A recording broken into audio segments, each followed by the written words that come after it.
තථා චක්කවාලේසු අත්‍රා ගච්ඡන්තු දේවතා සද්ධම්මං මුනි රාජස්ස සුනන්තු සග්ග මොක්ඛදං ධම්මස්සවන කාලෝ අයං බදන්තා ධම්මස්සවන කාලෝ අයං බදන්තා ධම්මස්සවන කාලෝ අයං බදන්තා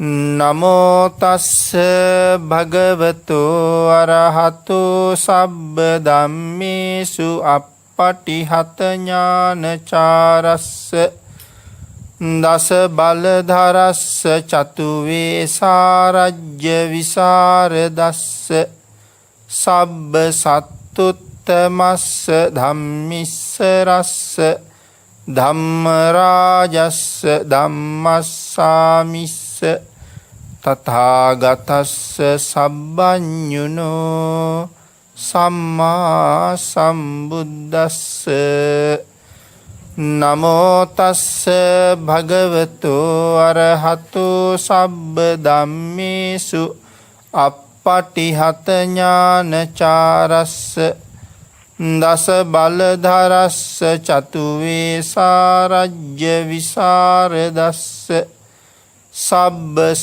සත්තුත්තමස්ස ධම්මිස්සරස්ස ධම්ම රාජස්ස ධම්මස්සාමිස්ස තථාගතස්ස සබ්බඤුනෝ සම්මා සම්බුද්දස්ස නමෝ තස්ස භගවතු අරහතු සබ්බ ධම්මේසු අප්පටිහත ඥානචාරස්ස දස බලධරස්ස චතු වේසාරජ්‍ය විසරදස්ස සබ්බ සත්තුත්තමස්ස ධම්මිස්සරස්ස ධම්ම රාජස්ස ධම්මස්සාමිස්ස තථාගතස්ස සබ්බඤුනෝ සම්මා සම්බුද්දස්ස ලෞතර ශාන්තිනායක සම්මා සම්බුදුරජාණන් වහන්සේ විසින් ලෝක සත්වයන් පිළිබඳව අසීමිත දයාවෙන් කරුණාවෙන් මෛත්‍රියෙන් යුක්තව අවබෝධ කරගෙන දේශනා කොට වදාළ පරම ගම්බීර වූ ශ්‍රී සද්ධර්ම රත්නයෙන් අබමල් රේණුවකටත් වඩා අඩු බොහෝම පුංචි කොටසක් දේශනා කරවගෙන ධර්ම ගෞරවය පෙරදරි කරගෙන දේශනාගත ධර්මයේ ශ්‍රවණය කරන්නත් එසේ ධර්ම ශ්‍රවණය කිරීමෙන් ලැබෙන අවවාද අනුශාසනා තම තමන්ගේ ජීවිතවලට එකතු කරගෙන වඩාත් නිවැරදි මෙලව ජීවිතයක් සකස් කරගන්නත් නිවැරදි වුණ මෙලව ජීවිතයක් තුළින් සුගතිගාමී වූ පරලොව ආයති භවයකින් සැනසීමේ උතුම් පරමාර්ථය ඇතුවයි මේ ධර්ම ශ්‍රවණය කරන්න සූදානම් වෙන්නේ. පින්නතනේ අපේ බුදුරජාණන් වහන්සේ එක අවස්ථාවක දේශනා කොට වදාලා ශ්‍රද්ධාවෙන් ධර්ම ශ්‍රවණය කරන්න සූදානම් වෙන ශ්‍රාවක පිරිස මහත් වූ බලාපොරොත්තුවක් පෙරදරි කරගෙනම ධර්ම ශ්‍රවණය කරන එක හරි වටින බව. ඒ බලාපොරොත්තුව තමයි මේ ධර්ම දේශනාව ශ්‍රවණය කරන අතරතුරදීම මාගේ පංච නීවරණ ධර්මයන් යටපත් වෙලා සප්ත බෝධ්‍යාංග ධර්මයන් වැඩි දියුණු වෙලා මේ දේශනාව අතරතුරදීම මට උතුම් මාර්ගයක් ඵලයක් අවබෝධ වේවා කියන සිත පෙරදරි කරගෙනම ධර්ම ශ්‍රවණය කරන්න කියලා. ඒ මහත් වූ ප්‍රාර්ථනාව මුදුන්පත් කර ගැනීම සඳහාම අපි ධර්ම ශ්‍රවණය කරමු. පින්නතුනි, අද ධර්ම දේශනාවේ මාතෘකාව හැටියට මම යොදා ගන්න කල්පනා කළේ ධම්මපද පාළියේ සඳහන් වන තවත් උතුම් ගාථා රත්නයක්. අචිරං වතයන් කායු පටවින් අදිසෙස්සති චුද්ධෝ අපේත විඤ්ඤානෝ නිරත්තංව කලිංගර. මේ ගාථා රත්නය අපේ බුදුරජාණන් වහන්සේ දේශනා කොට වදාළේ පූතිගත්ත තිස්ස කියන භික්ෂූන් වහන්සේ මුල් කරගෙන. ඒ සම්බන්ධයෙන් භික්ෂූන් වහන්සේලා අහපු ප්‍රශ්නයකට පිළිතුරක් හැටියට තමයි මේ ගාථා රත්නය දේශනා කරලා තියෙන්නේ. පූතිගත්ත තිස්ස තෙරුන් වහන්සේ කියලා කියහම අපි පින්වතුන් වැඩි පිරිසක් කුඩා කාලේ ඉඳලම උන්වහන්සේ ගැන මේ කතාව අහලා තියෙනවා. පාසල් අවදියේ ඉඳලා පාසල් පොතේ චිත්‍ර වලින් පවා බුදුරජාණන් වහන්සේ ගිලනුන්ට උපස්ථාන කරන ආකාරය දක්වලා ඒ නිසා හොඳට මතකයි. අපේ භාග්‍යතුන් වහන්සේ වැඩ ඉන්න කාලේ මේ තිස්ස කියන තරුණයා බොහෝම ශ්‍රද්ධාවෙන් තමයි ශාසනය පැවිදි වුණේ. පැවිදි වෙලා ටික කාලයක් ශාසන ප්‍රතිපදාව සම්පූර්ණ කරමින් යනකොට උන්වහන්සේට අසනීපයක් හැදුනා. ශරීරයේ පුරාම බිබිලි වගයක් මතුවෙන්න පටන් ගත්තා. මුලින්ම මතුවෙනකොට නම් අබ ඇට වාගේ. දවසක් දෙකක් යනකොට මුං ඇට වාගේ ලොකු වුණා. තවත් දිනක් හමාරක් යනකොට කඩල ඇටයක් වගේ ලොකු වුණා. තවත් දිනක් දෙකක් පහු වෙනකොට දෙබර ඵලයක් වගේ ලොකු වුණා. තවත් ටික දවසක් යනකොට නෙල්ලි ගෙඩියක් වගේ ලොකු වුණා. නෙල්ලි ගෙඩියක් වගේ ලොකු වෙච්ච ගෙඩි මුළු සරුවාංගයේ පුරාම පැතිරිලා. තවත් දින කීපයක් යනකොට සාමාන්‍යයෙන් බෙලි ගැටයක් වගේ ලොකු වුණා. ඒ තරමට ලොකු වෙච්ච ගෙඩි තව දින කීපයක් යනකොට පුපුරලා සැරවේ ගලන්න පටන් ගත්තා. දැන් මුළු ශරීරයේ පුරාම සැරවේ වැగిරෙනවා. හැබැයි උන්වහන්සේට උපස්ථාන කරපු භික්ෂූන් වහන්සේලා බොහෝම සත්පුරුෂයින් හැටියට ගෞරවයෙන් යුක්තව ස්වාමින් වහන්සේට හොඳට උපස්ථාන කළා. හොඳට නාවනවා, පිරිසිදු කරනවා, සිවුරු සෝදනවා, හැම අතින්ම උපස්ථාන කළා. පින්නතුනි, මෙහෙම තව ටික දවසක් යනකොට ස්වාමින් වහන්සේගේ ඇටකෝටු බිඳෙන්න පටන් ගත්තා. දැන් මුළු ශරීරේම තුවාලයක්. දැන් ඇටකෝටුත් බිඳෙනවා. දැන් නැගිටවන්නත් බෑ. නැගිටෙව්වහම ආයේ නිදි කරවන්නත් අමාරුයි. නැගිටවල කෙලින් තියන්නත් බෑ. ඇටකෝටු ඔක්කොම බිඳිලා ගිහිල්ලා.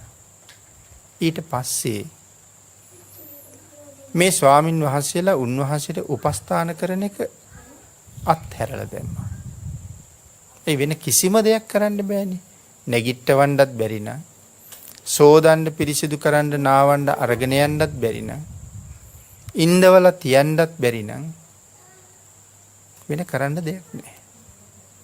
අනික උන්වහන්සේ කෙලින් කරන්න, ඇල කරන්න, ඇඳට පාත් කරන්න මේ හැම මොහොතකම දරා ගන්න බැරි වේදනාවක් දැනෙනවනේ ඇටකොටු බිඳිලා නිසා.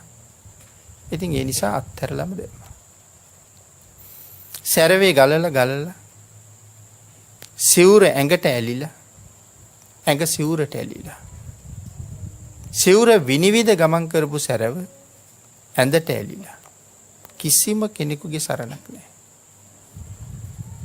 අපේ බුදුරජාණන් වහන්සේ මහා කරුණා සමාපත්තියට සමවැදිලා ලෝක ධාතුව බලන එක භාග්‍යතුන් වහන්සේගේ සිරිත.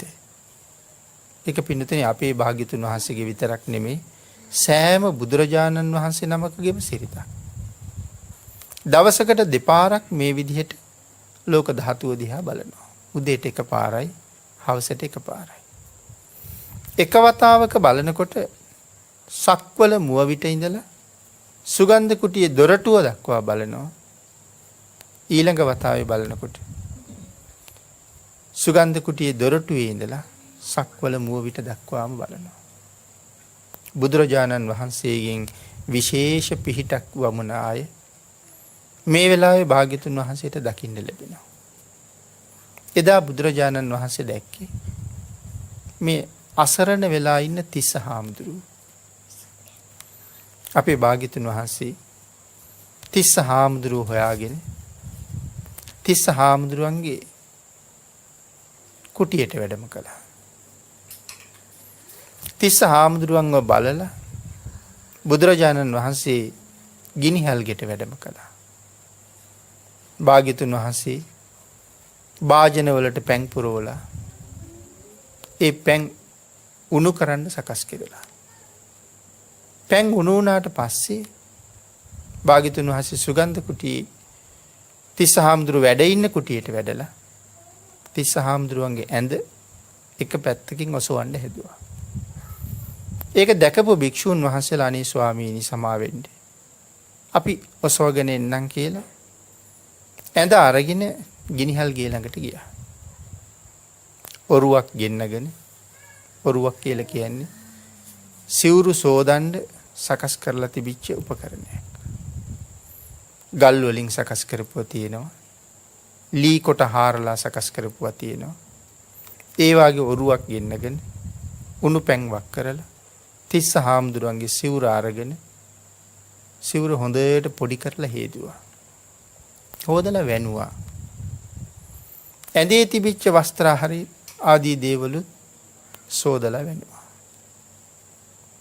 බුදුරජාණන් වහන්සේ තිස්ස හාමුදුරුවන්ට වේදනාවක් දැනෙන්නේ නැති වෙන්න තිස්ස හාමුදුරුවෝ හොඳට නෑවුවා.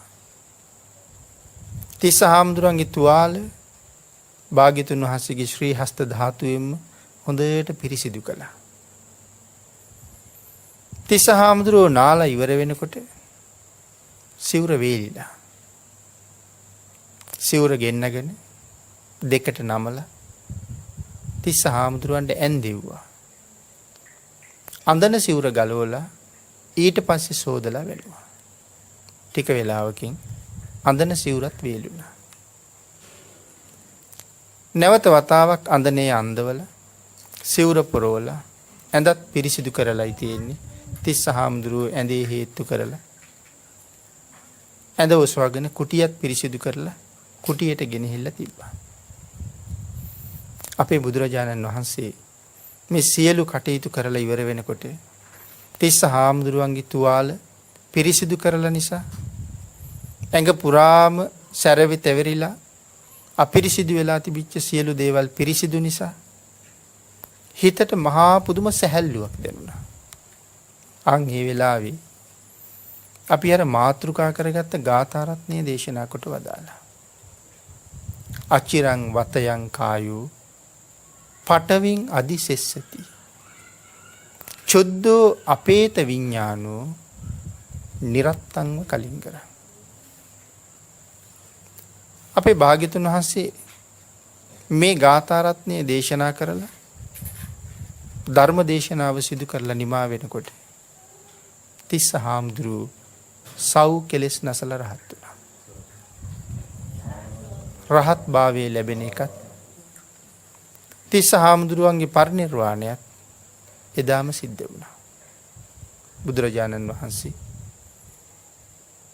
තිස්ස රහතන් වහන්සේගේ දේහය ආදාහනය කරවලා ධාතුන් වහන්සේලා ගෙන්නවගෙන චෛත්‍යයක් හදලා තැන්පත් කෙරෙව්වා කියලා සඳහන් කරනවා. නමුත් පස්සේ කාලේ නමක් එකතු වුණා පූතිගත්ත තිස්ස කියලා. වෙනතනේ මේ පුති කියන වචනේ තේරුම වැగిරෙනවා, ගලනවා කියන අදහස. ඒතකොට ස්වාමීන් වහන්සේගේ ශරීරයෙන් ගලන්නේ සැරවේ ගලන වර තුවාලවලින්. ආන් ඒ නිසා සැරවේ ගලන ශරීරයකින් යුක්ත තිස්ස පූති ගත්ත තිස්ස කියලා නම පටබැලුණා. තිස්ස හාමුදුරුවන්ගේ කාර්ය ඉවරයි දැන්. පිරිනිවන් පාලා ආදාහනය කරලත් ඉවරයි.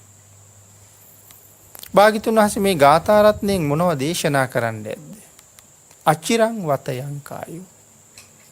මේ කයට චිර පැවැත්මක් නැහැ. ස්ථීර බවක් නැහැ. ඕනෑම වෙලාවක ජීවිතේ නැති වෙන්න පුළුවන්. අපි තමයි ගණන් හදාගෙන ඉන්නේ මෙච්චර කල් ජීවත් වෙයි කියලා. නමුත් අපි හිතපු දෙයක් කවදාවත් උනේ නැහැ. නොහිතපු වෙලාවක, නොහිතපු දවසක, නොහිතපු තැනක අපේ ජීවිතේ කෙරවල වෙනවා. ගෙවල් දොරවල් හදාගෙන බොහොම සැපසේ අපි මෙහෙම ජීවත් වුණාට මහපාරක ජීවිතයේ අවසන් වෙයිද? රෝහල් ඇඳක් උඩ ජීවිතයේ අවසන් වෙයිද? වතුර පාරක ජීවිතයේ අවසන් වෙයිද? ගහකින් ගලකින් පෙරලිලා ජීවිතේ නැති වෙයිද? මේ එකක්වත් අපි තවම දන්නේ නැහැ. නොහිතපු වෙලාවක නොහිතපු තැනක මේ ජීවිතේ අපට අහිමි වෙනවා. ඒකයි චිර නැහැ කියලා කිව්වේ. අචිරං වතයං කායු ස්ථීර නැහැ. පටවින් අදිසෙස්සති. අපි බලාපොරොත්තු නැති වෙලාවක මේ කය මේ මහ පොළොවේ ඇද වැටෙනවා. චුද්ධෝ අපේත විඥානෝ. ඒක වෙන්නේ මොන කාරණාවත් එක්කද? මේ ශරීරය තුල ජීවත් වෙනව නැත්නම් පවතිනවා ආයුෂය, උෂ්ණය, විඥානය කියලා ධර්මතා තුනක්. මේ ධර්මතා තුන එකටම ජීවත් වෙනවා. ගිලිහුනොත් එකටම ගිලිහෙනවා. හැබැයි මේ ධර්මතා තුන මේ ශරීරයෙන් යම් මොහොතක ගිලිහෙනවද? තව එක මොහොතක්වත් ඒ කයට පවතින්න පුළුවන් කමක් නැහැ. වෙනතන මේ විඥානය කියලා කිව්වේ හිත. හිත නැති තැන මේ කයෙන් වැඩක් නැහැ.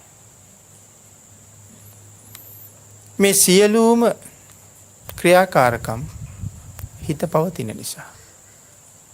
යම් මොහොතක හිත ඉවත් වුණොත් මේ කයට කිසිම දෙයක් කරන්න බෑ. ඇඟිල්ලක්වත් සලවන්න බෑ. සිත කියන ධර්මතාවයේ තියෙන්න ඕනේ. පින්නතුනි අපේ සිත් පහළ වෙනකොට මොනතරම් වේගෙන් සිත් උපදිනවද? ඒ කාරණාව විස්තර කරන්න බොහොම අපහසු කාරණාවක්. සිත් උපදින වේගය. තත්පරයකට හිත් කෝටි ප්‍රකෝටි ගාණක් උපදිනවා. එක තත්පරයකට හිත් කෝටි ප්‍රකෝටි ගාණක් උපදිනවා. පින්නතුනි ඉපදිනවා කියලා කීවට ඒ හිත ඉපදෙනවා, පවතිනවා, නැති වෙනවා. අවස්ථා තුනක් තියෙනවානේ. උපාද, ස්ථಿತಿ, භංග. එතකොට තප්පරයක් ඇතුලේ සිතක් ඉපදිලා, පැවතිලා, නැති වෙලා යනවා කියලා කියහම තප්පරයක් ඇතුලේ කෝටි ගාණක් සිත් උපදිනවා කියලා කියන්නේ ඒ හැම හිතක්ම උපදිනවා, පවතිනවා, නැති වෙනවා. මේ ක්‍රියාව මොනතරම් වේගින් සිද්ධ වෙනවද? මේ ලෝකේ මේ තරම් වේගවත් දෙයක් නැහැ. සිත තරම් වේගවත් දෙයක් අපි පින්නතුන් හිතන්නකෝ මේ විශ්වයේ වෙන කොහෙද තියෙන්නේ කියලා. නවීන උපකරණ ඕන තරම් තියෙනවා. නමුත් ඒ කිසිම නවීන උපකරණයකට හිතත් එක්ක තරඟ කරන්න පුළුවන් කමක් නැහැ. බොහොම වේගෙන් වැඩ කරන්න පහසුකම් හදාගත්ත උපකරණ තියෙනවා. පරිගණක යන්ත්‍ර වාගේ දේවලුත් තියෙනවා. සාමාන්‍යයෙන් තත්පරයක් වාගේ කෙටි කාලෙක බිලියන ගාණක් උපදෙස් පිළිපදින පරිගණක තියෙනවා. නමුත් එවන් පරිගණකයකටවත් හිතත් එක්ක තරඟ කරන්න බෑ. මම මෙහෙම උදාහරණයක් සඳහන් කළොත්. පින්නතනේ අපි පරිගණකයකින් තීරණය කරනවා ගෙයක් අඳින්න. දැන් අපි ගේ නිර්මාණය කරලා තියෙනවා පරිගණකයේ තුල. අපිට ඕනේ මේ ගේ ඊටා චූටි ගයක් බවට පත් කරන්න. ඒකත් ඒ පරිගණක යන්ත්‍රයෙන් කරන්න පුළුවන්. ලොකුවට තියෙන ගයක් ඊටා චූටි ගයක් බවට පත් කරන්න පුළුවන්. හැබැයි චූටි ගයක් බවට පත් කරන්න අපි වෙනම දත්ත ටිකක් ඒකට සපයන්න ඕනේ. නොඑක් තැන්වල ගිහිල්ලා නොඑක් කටයුතු ටිකක් කරාම තමයි චූටි ගයක් බවට පත් වෙන්නේ. නමුත් ඒක ඉක්මනට කරන්න පුළුවන්. ඒ වුණාට ඒ තාක්ෂණයේ දන්න අය දන්නවා දැන් මේ ගේ කොච්චර චූටි වෙන්න ඕනේද? කවුද තීරණය කළේ ඒක? හිත. පරිගණකයෙන් මේ ගේ චූටි කරන්න ඕනේ මෙච්චර ප්‍රමාණයක් කියන කාරණාව කරුණු කීපයක් සම්පූර්ණ කරලා එයින් චූටි කරනකොට මගේ හිත ඒක කලින් දැකලා ඉවරයි. ඒ මගේ හිතේ තිබ්බ විදිහටනේ චූටි කළේ. එහෙනම් පරිගණකයට වඩා මොනතරම් වේගවත්ද කියන කාරණාව අපිට එතකොට තේරෙනවා. නමුත් මේ හිත නැති වුණ දවසට මේ කයින් කිසිම වැඩක් නැහැ. ඒ නිසා දේශනා කොට වදාලා පඨවින් අදිසෙස්සති චුද්ධෝ අපේත විඥාන. ආයුෂයයි උෂ්ණයයි විඥානයයි කියන ධර්මතා තුන මේ කයෙන් පිට වෙලා ගිය දවසට මේ කය මහ පොළොව මත ඇදහැලෙනවා, ඇද වැටෙනවා නිරත්තංව කලින් කරා. අහක දාපු දරකඩක් වගේ. අට කතාවේ මේ කාරණා පැහැදිලි කරනකොට මේ අහක දාපු දරකඩක් වගේ කියලා කියන්නේ කොහොමද කියන කාරණාව විශේෂයෙන් විස්තර කරනවා. මිනිත්තුනේ ඒක බොහොම ගැඹුරු කාරණාවක් සමග විස්තර කරනවා. මොකද නැත්තම් කෙනෙකුට හිතෙන්න පුළුවන් මේ අහක දාපු දරකඩක්. අපිට දරකඩ කොහොමත් වටිනවා. අහකම දාලා නම් අපි කරන්නේ අඩුතරමේ ගිනි දල්ව ගන්න ලිපට හරි දානවා. ඒකත් අපිට තියෙන ප්‍රයෝජනයක් නේ. එහෙනම් මේ ඉවත දැමූ දරකඩක් කියලා කියන්නේ මේක සඳහන් කරන්න පින්නතුනේ සොහොන් පෙනෙල්ල කියලා. එහෙනම් ඒ කාරණාව වෙනම දීර්ඝ විස්තරයක්. ඒයින් ප්‍රයෝජනයක් නැහැ. අසුචි තැවරුණ සොහොන් පෙනෙල්ල. ඒ කාරණාව තමයි මෙතන මේ විස්තර කරන්නේ. එතකොට මේ කය ගැන භාග්‍යතුන් වහන්සේ පැහැදිලි කළා. තිස්ස හාමුදුරුවන්ට. චිර පැවැත්මක් නැති මේ කය. මහ පොළොව මත ඇද වැටෙන තුරු අපි මේ කයත් සමග නොයේක් දේවල් කරනවා. සුබයි කියලා හිතනවා. සැපයි කියලා හිතනවා. හොඳයි කියලා හිතනවා. ඒ නිසා සැරසිලි කරන්න ඕනේ. සත්කාර කරන්න ඕනේ. කය වෙනුවෙන් කොච්චර වියදම් කරනවද? තවත් විදිහකට කල්පනා කළොත් අපි එදිනෙදා දුක් විඳින තරම් හේන් කුඹුරු වල වැඩ කරන අය එහෙම. ගොවිතැන්පත් කරන ඒ ගොවි මහත්වරු ඒ හේන් කුඹුරු වලට වෙලා අවුවට වේලෙනවා, වැස්සට තෙමෙනවා. රෑ දවල් දෙකේ සත්තු සර්පයන්ගේ අලි කොටින්ගේ කරදර සීමාවක් නැහැ. නමුත් ඒ කොච්චර කරදර තිබුණත් හේන කුඹුර අත්හරින්නෙත් නැහැ. එච්චර දුක් විඳින්නේ මේ ශරීරයට මොනවා හරි රසට කාලා හොඳට ඇඳලා හොඳ ආභරණ ටිකක් පලන්දලා ලස්සනට ලෝකෙට පේන්න. දරුවෙක් ඉගෙන ගන්න ගියාම කොච්චර දුක් විඳිනවද? ඒ මුල ඉඳලම අරමුණක් තියෙනවා. හොඳට ඉගෙනගෙන හොඳ රැකියාවක් අරගෙන හොඳ ජීවිතයක් ගත කරන්න පුළුවන්. ඒ වෙනුවෙන් රෑදවල් නැතුව මහන්සි වෙනවා. නමුත් මේ සියලුම දේවල් වල අන්තිම ක්‍රියාව තමයි හොඳට කාලා හොඳට ඇඳලා ආභරණ පැළඳගෙන ගෙයක් දොරක් හදාගෙන යාන වාහන අරගෙන ජීවත් වෙන එක. නමුත් පින්නතුනි මේ සියලුම දුක් කරදර කම්කටොළු මේ ජීවිතේ නිසා නම් මේ කය නිසා නම් මේ මහන්සි වෙන්නේ ඒ සඳහා නම් නමුත් මේ කය කවදාවත් අපට අනුකම්පා කරලා තියෙනවද? කොතන අනුකම්පා කළාද කියලා හිතන්නකෝ. මොන තරම් දුක් විඳලා මොන කොයිතරම් පෝෂණීය ආහාර පාන මේ ශරීරයට මේ වෙනකොට දීලා ඇද්ද? හාල් ගත්තොත් මේ වයසට හාල් බුසල් කීයක් අපි අනුභව කරලා ඇද්ද බත් හැටියට? එළවලු අනුභව කරපු තරම් කිරුවොත් ඒ දේවල් වලින් කිලෝ කීයක් මේ කය වෙනුවෙන් මේ වෙනකොට වියදම් කරලා ඇද්ද? වැය කරලා ඇද්ද? නමුත් පින්නතෙනි ඒ කොච්චර දේවල් කළත් මේ ආහාර ගත්තාම ලෙඩ හැදෙන්නේ, මේ පාන වර්ග ගත්තාම ලෙඩ හැදෙන්නේ, මේ බෙහෙත් වර්ග ගත්තාම ලෙඩ හැදෙන්නේ. අපි එහෙම දේවලුත් කළා. ඒ කොච්චර කරලා තිබුණත් මම බලාපොරොත්තු නැති වෙලාවක මේ කය මට උරුම කරලා දීලා තියෙනවා පිළිකාවක්. මට උරුම කරලා දීලා තියෙනවා නරක් වුණ වකුගඩුව. මට උරුම කරලා දෙනවා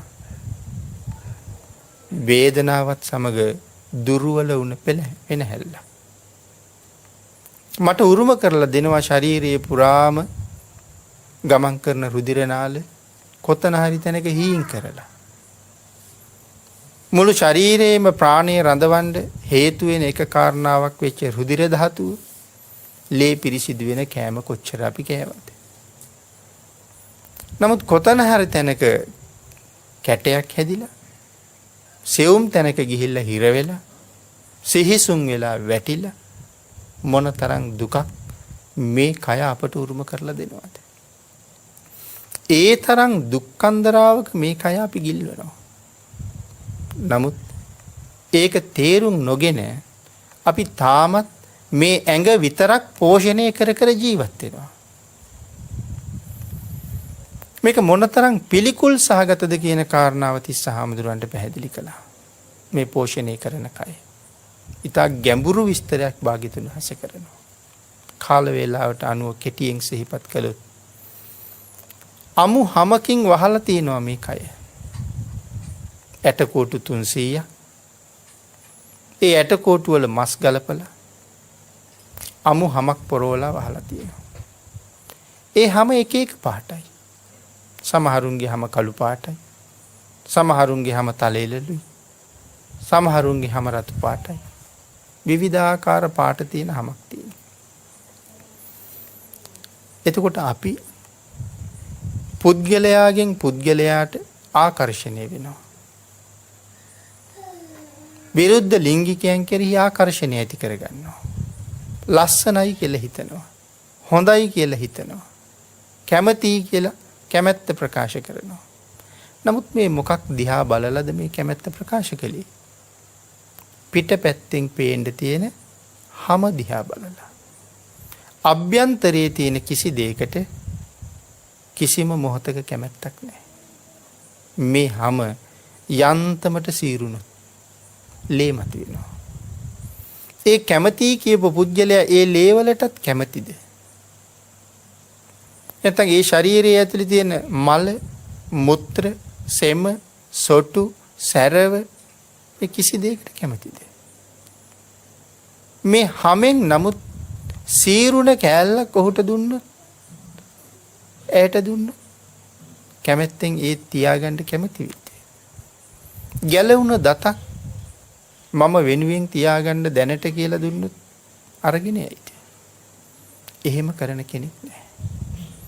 මතු පිටින් පේන්න තියෙන මායාවට රැවටිලා මේ කය ස්පර්ශ කරන්නේ හැම තියෙන නිසා මිසක් නැත්තම් කවුරුවත් මේ ඇඟ ස්පර්ශ කරන්නේ නැහැ. අපේ බුදුරජාණන් වහන්සේ අර මාගන්ධියේ බැමිණිට සඳහන් කළා ඔබේ ශරීරයේ නැත්නම් මාගන්ධියා කියන කාන්තාවගේ අම්මටයි තාත්තටයි කියන්නේ. ඔබේ දුවගේ ශරීරය මගේ අතින් තබා මගේ පයින්වත් මං ස්පර්ශ කරන්න කැමති නැහැ. ඒගොල්ලෝ මාගන්ධිය ගෙනහිල්ලා භාග්‍යතුන් වහන්සේට විවාහ කරගන්න කියලා යෝජනාවක් කළානේ. ඒ වෙලාවේ සඳහන් කළේ. භාග්‍යතුන් වහන්සේ පැහැදිලි කළා මේක හරියට අසූචි පුරවපු කලගෙඩියක් වගේ කියලා. මේ ඇඟ අසූචි පුරවපු කලගෙඩියක් වගේ. අභ්‍යන්තරයේ සම්පූර්ණ තියෙන අපද්‍රව්‍ය. පුද්ගලයෙක් නැගිටලා ඇවිදගෙන යනවා කියලා කියන්නේ වැසිකිළියකුයි කැසිකිළියකුයි දෙකම යනවා වගේ. මලත් මුත්‍රාත් දෙකම ඔසවගෙන අපි යන්නේ. ඉතින් එහෙනම් වැසිකිළියක් සහ කැසිකිළියක්, ඇවිදින වැසිකිළියක් සහ කැසිකිළියක්. නමුත් අපි ওই කාරණාව එච්චර එහෙම හිතන්න යන්නේ නැහැ. නමුත් මේ කය පිළිබඳව මනා විදර්ශනාවක් කරන්න ඕනේ. එතකොට තමයි ඒක හොඳට තේරෙන්නේ. අපි ගත්ත ආහාර මේ කයත් එක්ක ස්පර්ශ වෙනවත් එක්කම මොන තරම් පිළිකුල් සහගතද. මේසයක් උඩ සුවඳ හමන ආහාර අපි අත තියාපු සැනින් තව කෙනෙකුට ඒක පිළිකුල් වෙනවා. කටට දාගත්ත ආහාරයේ කෙලත් සමග මිශ්‍ර වුණාම ඊටමත් පිළිකුල් සහගත තත්ත්වයට පත් වෙනවා. ආහාර මාර්ගයේ දිගේ ආමාශයට එකතු වුණාම පැසුණු ආහාර නොපැසුණු ආහාර තවත් පරම අපවිත්‍රයි. එහි දිරෙව්වට පස්සේ අන්ත්‍රෝස්සේ ගමන් කරලා මේ ආහාරයේ අන්තිමට මහාන්තරයේ අග කෙරවලේ අඟල් 10ක් විතර ප්‍රමාණය නතර වෙනවා. නතර වෙලා තව එකතු වෙන දේවල් එකතු වෙනවා. එතෙක් රැඳිලා පිරීලා තියෙනවා. හොඳටම පිරුණාම අපට බහිශ්‍රාවය කරන්න අවශ්‍යතාවය තියෙනවා. එතකොට බහිශ්‍රාවය කරපු දේවල් අන්තිමට වැසිකිලි වලක නතර වෙනවා. නමුත් ඒ වලට අස් කරන තුරු මම තියාගෙන හිටියේ ශරීරය ඇතුලේ. එහෙනම් එහිත් වැසිකිලි වලක්ම තමයි. වසර 10ක් පරණ වලවල්, වසර 15ක් පරණ, වසර 50ක් පරණ, වසර 60ක් පරණ, අවුරුදු 80ක් පරණ පිරිසිදු නොකළ වැසිකිලි වලකුත් ඔසවගෙනම තමයි අපි හැමතැනම යන්නේ. ඒ නිසා දේශනා කළා මහණෙනි, මේ කය මොනතරම් අපිරිසිදුද, ඇතුලේ තියෙන අපද්‍රව්‍ය එළියට පිටකරන්න දිවා රාත්‍රී දෙකේ වහන්න බැරි දොරවල් 9ක් මේ කයේ තියෙනවා කියලා. වහන්න බෑ කවදාවත්. පින්නතුනි, දොරවල් 9න් දොරවල් 7ක් තියෙනවා වස්ත්‍ර වලින්වත් වහන්න බෑ. කෙනෙකුගේ මුහුණ දැකලා තමයි අපි කැමැත්තක් ප්‍රිය බවක් ඇති කරගන්නේ. බොහොම ලස්සනයි කියලා කියවනම් ඒ කීවෙත් මුහුණ බලලා. හැබැයි ඔය මුහුණත් එක්ක තමයි මේ දොරටු 9න් 7ක්ම තියෙන්නේ. නාස්පුඩු දෙකෙන් කවදාවත් අරන් අල්මාරියේ තියලා පරිස්සම් කරන්න පුළුවන් දේවල් එනවද? එහෙම ආපු කෙනෙක් ආපු දවසක් කවදාවත් නැහැ. වෙන කාටවත් නොපෙනී සූරලා විසි කරන දෙයක්ම තමයි එළියට ආවේ. කන් සිදුරු දෙකෙන් එළියට ආවෙත් එහෙමම දේවල්. සමහරුන්ගේ එළියට ගලාගෙන යනවා. ශරීර උෂ්ණත්වයට සමහරුන්ගේ එළියට ගලන්නේ ඇතුළෙම වේලෙනවා. නමුත් ටික කාලයක් ගියහම මොනවා හරි දාලා සූරලා අරගෙන අපි විසි කරලා දානවා. ඇස් අගින් ගලාගෙන ඉන්නෙත් කෙනෙක් දැක්කොත් පිළිකුලක් හිතෙන දේවල්. සාමාන්‍ය ගෙදර දොරේ ජීවත් වෙනකොට එතරම් සැලකිල්ලක් දැක්ුවේ නැති වුණාට සමාජයට පිරිස අතරට යනකොට නිතරම පොඩි රෙදි කෑල්ලක් තියාගෙන අපි ඇස් අග පිහලා දානවා. අපි දන්නවා ටික වෙලාවක් යනකොට සුදු පාටට එතෙන්ට මොනවද එකතු වෙනවා. තව ටිකක් පිස්සේ නැතුව හිටියොත් කහ පාටටපත් වෙලා වේලිලා යනවා. තව කෙනෙක් දැක්කොත් අප්‍රසන්න නිසා පිහලා දානවා. මුඛයත් එහෙම්මම තමයි දුගඳ හමහමා තියෙනවා. මේ අපද්‍රව්‍ය පිට කරන දොරටු 7. මේ දොරටු 7ම මේ මුහුණෙම තමයි තියෙන්නේ. නමුත් ජීවිතය පිළිබඳව යථාර්ථයේ ගැඹුරින් පසක් කරගත්තේ නැති කෙනෙක් ඒ කිසි දෙයක් ඒ විදිහට දකින්නේ නැහැ. ඒ නිසා ඔවුන් ජීවිතේ හුඟක් වරද්ද ගන්නවා. බහිශ්‍රාවය කරන දොරටු දෙකක් තියෙනවා. ඒ දෙකත් එක්ක දොරවල් 9ක් රෑ දවල් ඇරලා තියෙන්නේ. මේ කරුණ පැහැදිලි කර කර මේ දේශනාව කරලා නිමා වෙනකොට තමයි තිස්ස හාමුදුරුවෝ සව් කෙලෙස් නැසුවේ. දවස් කීපයක් ගත වුණාම උපස්ථාන ශාලාවට එකතු වුණ භික්ෂූන් වහන්සේලා බුදුරජාණන් වහන්සේගෙන් අහනවා ස්වාමීනි තිස්ස හාමුදුරුවන්ට මොකද වුනේ කියලා. එහෙම ඇහුවේ තිස්ස ගියේ කොහෙද කියලා. භාග්‍යතුන් වහන්සේ දේශනා කළා මහණෙනි තිස්ස පිරිනිවන් පෑවා කියලා. කෙනෙක් මැරුණොත් ආයෙ උපදිනවා. අපවත් වුණොත් ඒත් උපදිනවා. දිවංගත වුණොත් ඒත් උපදිනවා. ස්වර්ගස්ත වුණොත් ඒත් උපදිනවා. කලුරිය කළොත් ඒත් උපදිනවා. අපි මේ ඔය මැරෙනවා කියන එකට කියන වචන ටිකක් නෙමෙයි තියෙන්නේ.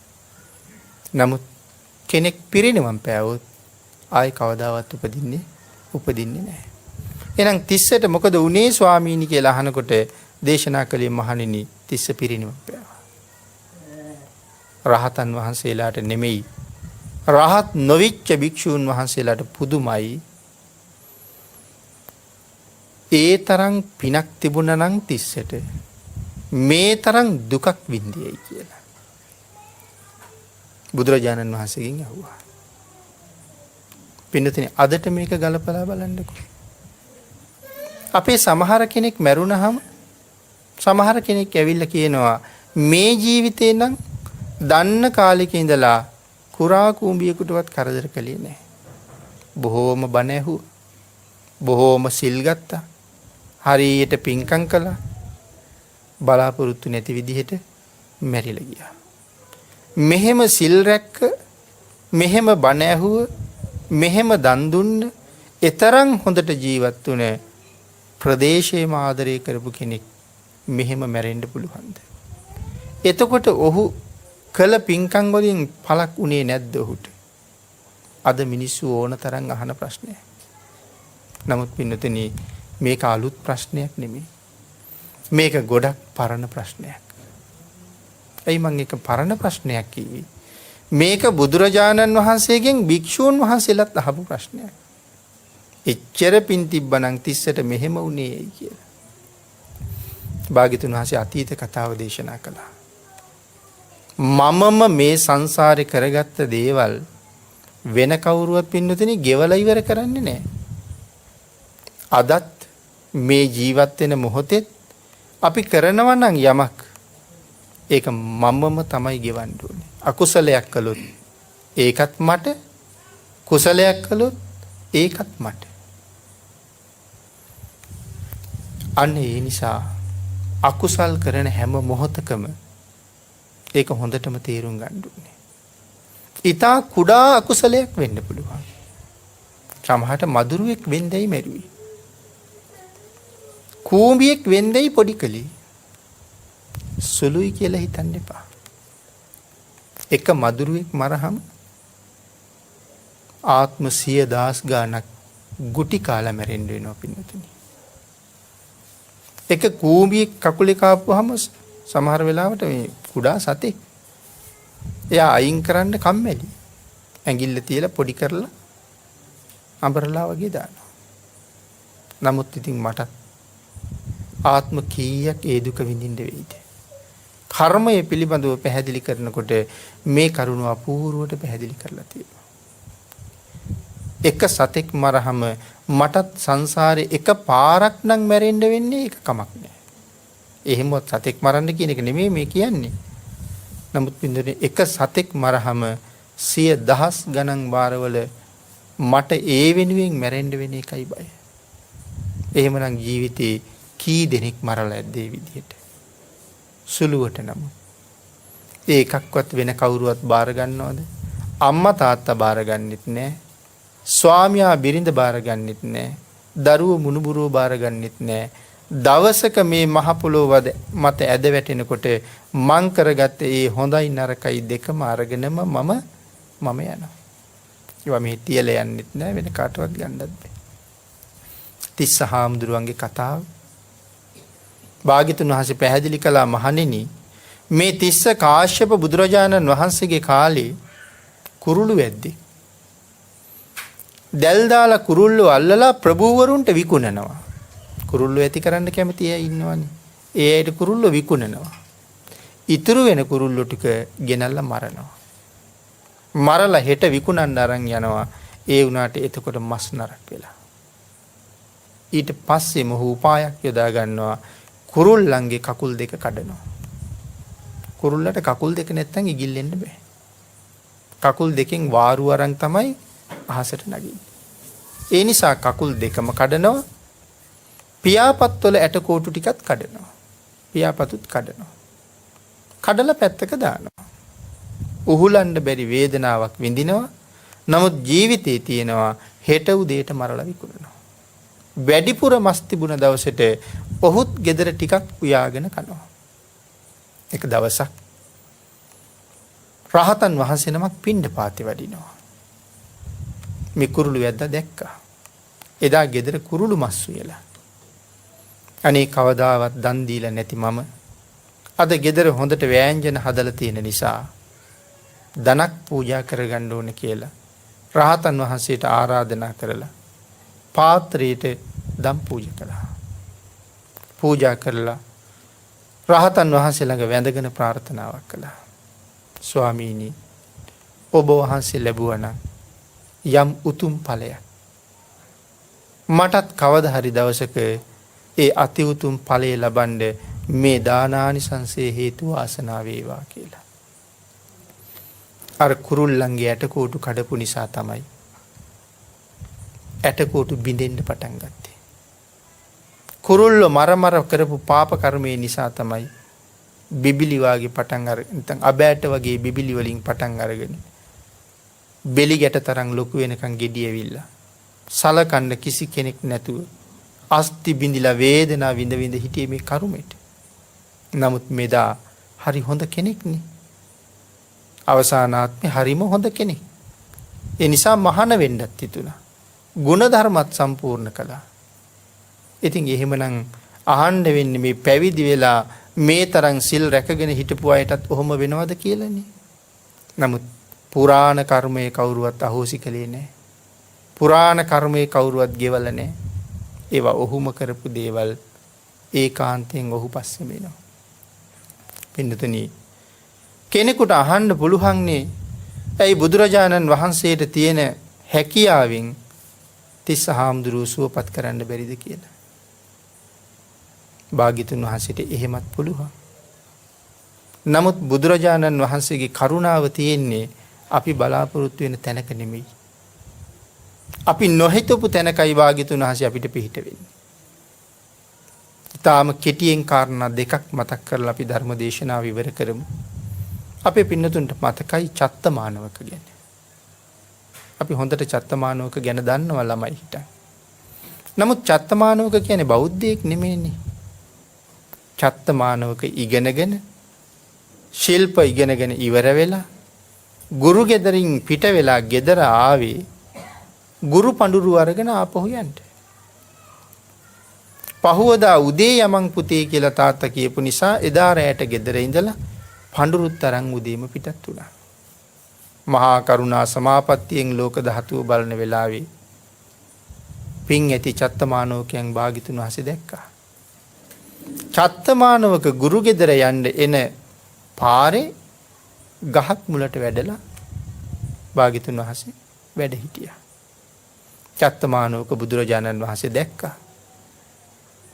භාග්‍යතුන් වහන්සේ දැක දැක අහක බලාගෙන යන්න තරම් චත්තමානවකට හිතක් නැහැ. ඒ තරම්ම ලස්සන රූපයක්. චත්තමානවක ළඟට ගියා. කතා කළා. භාග්‍යතුන් වහන්සේ ආගිය තොරතුරු ඇහුවා. එයාගේ දක්ෂතා ගැන කියලා ගුරු පඬුරු දෙන්න ගුරු ගෙදර යනවා කියලා කිව්වා. භාග්‍යතුන් වහන්සේ චත්තගෙන් අහනවා චත්ත ඔබ දන්නවද තුනුරුවන් ගැන කියලා? චත්ත කිව්ව නෑ ස්වාමීනි. මම තුනුරුවන් ගැන නම් දන්නේ නෑ. හැබැයි ඔය තුනුරුවන් ගැන දැනගත්තාම මට ඇති වැඩේ මොකද්ද කියලා ඇහුවා.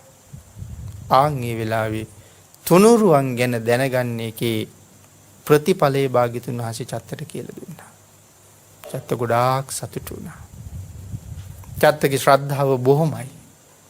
බුදුරජාණන් වහන්සේ බුද්ධ රතනය, ධම්ම රතනය, සංඝ රතනය කවුද කියලා චත්තට ඉගැන්වුවා ගාථා 3කින්. ඒ ගාථා අපේ පොඩි දරුවෝ පවා දන්නවා. චත්තමානවක ගාථා. චත්ත මේ ගාථා ටික කියා මගට බැස්සා. කැලේ මැදින් යනකොට චත්ත මැරුවා. විසපෝ අපි ඊයකින් විදලා චත්ත මරලා බිම දාලා චත්තගේ මුදල් පසුම්බියත් අරගෙන හොරියන්න ගියා. දැන් අර ඉගෙන ගත්තේ වගෙන් චත්තට වැඩක් වුණාද? චත්ත රස්සාවක් කළාද? චත්ත ව්‍යාපාරයක් කළාද? අර ගුරු ගෙදර ඉගෙන ගත්ත ශිල්ප වලින් දැන් කිසිම පළක් තියනවද? චත්ත මෙරිලා. ඒ කිසි දෙයකින් වැඩක් නැහැ. නමුත් චත්ත කොහෙ ගියාද? චත්ත දිව්‍ය ලෝකෙ ගියා. යේකේචි බුද්ධං සරණං ගතාසේ නතේ ගමිස්සන්ති අපාය භූමි. යමෙක් බුදුන් සරණ ගියා නම් යන්නේ නැහැ අපායට. චත්තගේ මව්පියෝයි ගුරුවරුයි දැනගෙන ඇවිල්ලා අඬල වැළපිලා චත්තගේ දේහයේ මගම ආදාහනය කරනවා. නමුත් චත්ත මානවක දිව්‍ය පුත්‍රයා තමන්ගේ විමානෙත් අරගෙනම මනුස්ස ලෝකෙට එනවා විශාල දිව්‍ය පිරිසක් එක්ක. භාග්‍යතුන් වහන්සේ ළඟ ඇවිල්ලා වැඳගෙන ඉන්නවා. චත්ත මානවකගේ ඥාති ගුරුවරු භාග්‍යතුන් වහන්සේගෙන් අහනවා කවුද මේ? මේ තරම් ලස්සන පිරිසක් කොහෙන්ද? කවදාවත් දැකලා නැහැ.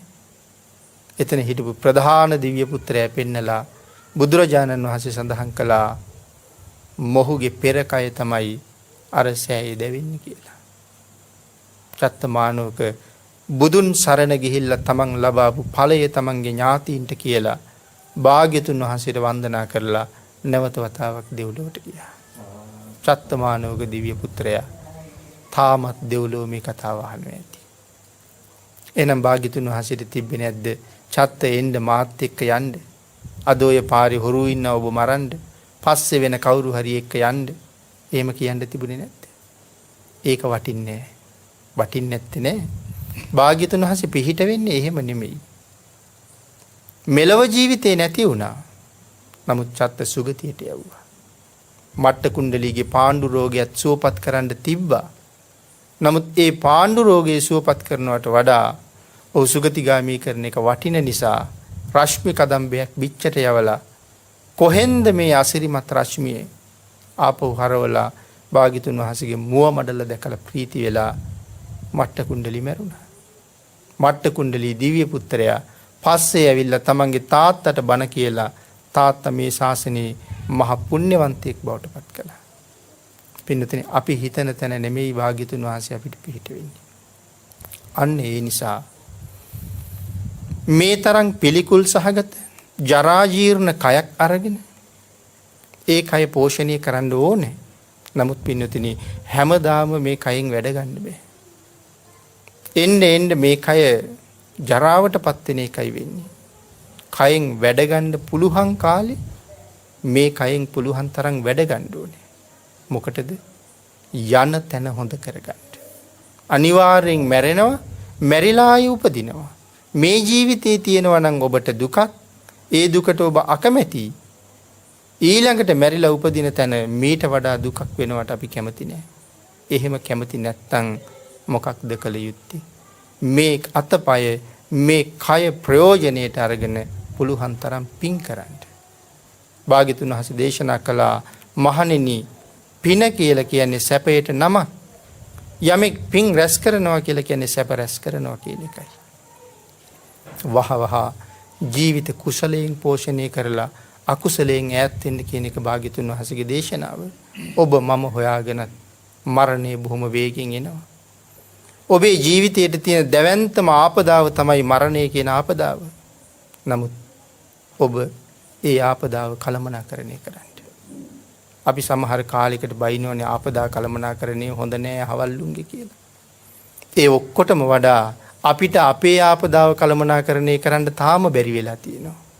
ඒ නිසා මරණය නැමැති ආපදාව මනාව කළමනාකරණය කරගෙන මැරිච්ච දවසට උපදින තැන යහපතක් බවට යහපත් තැනක් කරගන්න වීරිය වඩන්න ලැබිච්ච බුද්ධාන්තරයේ ශ්‍රේෂ්ඨ මනුස්ස ජීවිතයෙන් ප්‍රයෝජන ගන්න ඔබ සියලු දෙනාටම රත්නත්‍රය ආශිර්වාදයෙන් ශක්තිය ධෛර්යය භාග්‍ය වාසනාව උදා වේවා කියලා ආශිර්වාද කරනවා. මේ උතුම් ධර්ම කාරණාව මුළු ලෝකෙ